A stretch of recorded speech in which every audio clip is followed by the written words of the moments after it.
Itu punya cerita, bukan aku sih yang punya cerita tapi teman aku. Ya udah, kita langsung ke ceritanya. Nah, jadi gini guys ceritanya. Aku punya teman namanya itu Nailah, panggil aja Ina. Aku biasanya panggil dia Ina sih. Ya, dia itu waktu itu pernah ngalamin kejadian horor di malam Jumat. Ya, sekitaran jam 5 pagi. Gak tau lah pokoknya, lupa lagi. Ya, jadi sekitaran jam 5 pagi atau jam 5 sore gitu ya kan.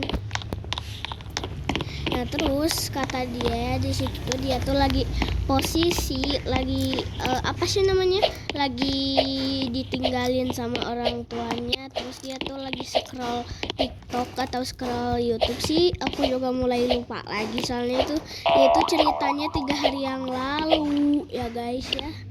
Jadi aku tuh kayak sempet kelupaan gitu ya. Jadi dia tuh punya rumah bertingkat 2.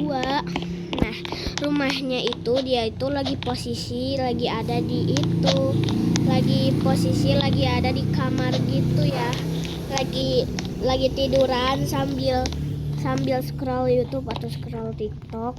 Nah, terus kayak dia itu kayak denger ada suara apa itu suara dari dapur, gak tahu suara apa. Kata dia itu suara dari dapur itu mirip banget suara sorry melindur aku ya. Udah lah guys, ada suara itu apa sih, ada suara kayak barang jatuh, kayak gelas jatuh, padahal pas dicek aman-aman aja, bersih gitu, mengkilau dapurnya, bukan mengkilau sih, bersih, gak kotor gitu. Nah, terus tiba-tiba dia kayak mendengar suara apa gitu, jam yang gak tahu jam, gak tahu itu. Maaf guys, lupa. Ya, dia tuh kayak ngedengar suara barang jatuh dari kamarnya itu. Nah, ternyata pas dicek jamnya itu jatuh. Jamnya itu jatuh. Nah, terus dia kebingungan. Nah, terus karena dia kebingungan, jadinya dia itu kayak bilang, oh pasti si Ade diem nih ya, masuk ke kamar lewat tangga. Tapi pas dicek kan adeknya masih di mall, lagi jalan-jalan sama ayah dan ibu. Dia gak ikut soalnya katanya lagi mager ya.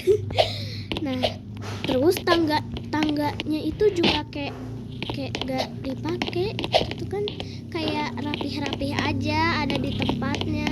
Terus nah, dia itu kebingungan banget karena siapa yang jatuhin barang itu.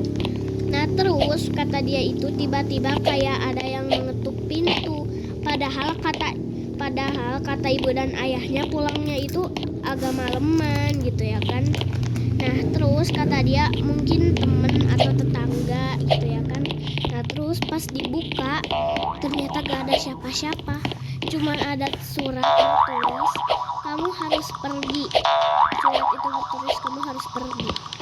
Tapi si Nailah ini gak percaya. Iyalah, mungkin orang iseng atau apa gitu ya kan. Nah, tak lama kemudian kalian tahu gak, ada kayak seorang perempuan, rambutnya putih dan pakai baju putih. Rambutnya hitam, pakai baju putih, dan tiba-tiba si Nailah itu pingsan. Nah, bangun-bangun dia udah ada di rumah sakit. Nah, itu dia cerita horor temen aku.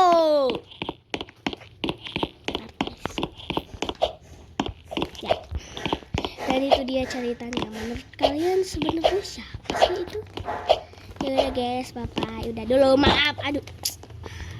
Oke, bye-bye.